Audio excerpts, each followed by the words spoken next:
All right, welcome back to the Duo Dialogues, everyone. Ready for another deep dive? Always ready to dive in. Okay, so today we're looking at something that you, our amazing listeners, sent in, and it's all about how to make your English sound more polite and gentle.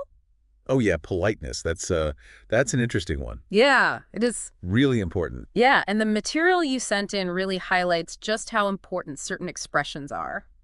It's amazing how just changing like one or two words can completely change how people react to you. Right, It's exactly. like you're giving them a little bit of respect and they give right back. Absolutely, and it makes you sound more professional, too. Oh yeah, definitely. Yeah, so our mission today is to unpack these secret words, I guess you could call them, that can add that extra layer of kindness and that really nice professionalism. Yeah.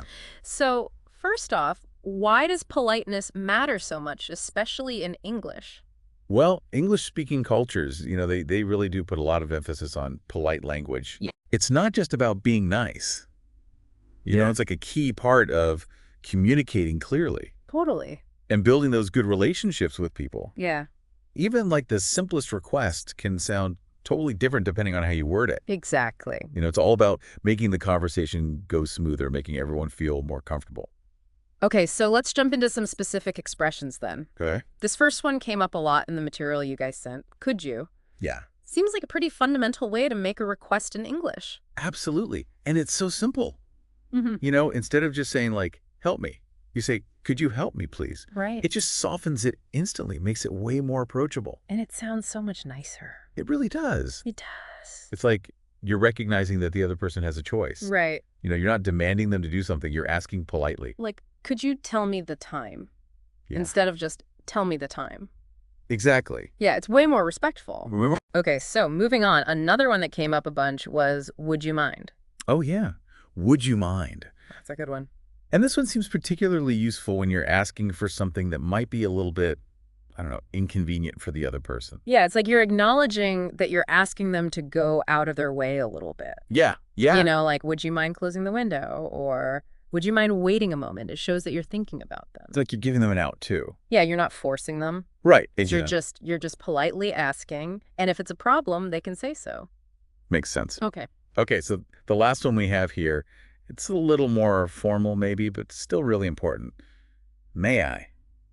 Yes, may I? Classic. This is mostly for asking permission, right? Absolutely. It's like you're recognizing someone's authority or their right to make a decision. Like, may I come in? May I know your name? Exactly. Very polite. Very respectful. Yeah. Okay, so we've got a good understanding of these expressions.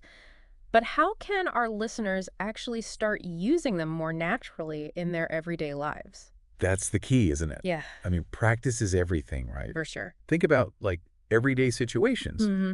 You're in a store and you need help finding something. Yeah. Instead of blurting out, where's the milk? Mm-hmm. You can say, could you please tell me where the milk is? Right. Sounds so much better, right? Yes. Or imagine someone's blocking your way. Okay. Instead of just saying move, which sounds a bit rude, you could say, would you mind stepping aside for a moment? Yeah. Much nicer.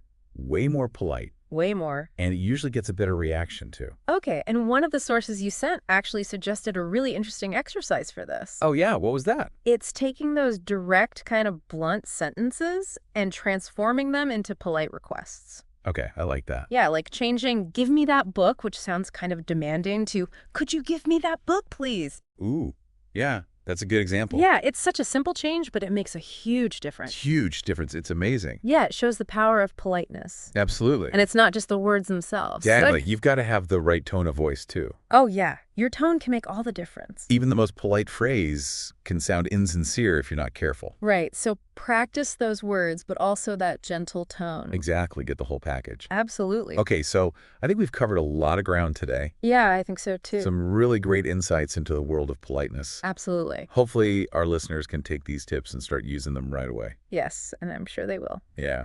Okay, well, that wraps up our deep dive into basic English politeness. Thanks for joining us, everyone. And remember, by using expressions like, could you, would you mind, and may I, you can make your English interactions so much smoother and more positive. Definitely. And who knows, maybe by being more polite, you'll even inspire others to do the same. Yeah, maybe start a politeness chain A reaction. politeness pandemic. That's what we need. That's the kind of pandemic we can get behind. Yeah, exactly. All right, everyone, thanks again for joining us on the Duo Dialogues, and stay tuned for more deep dives coming soon.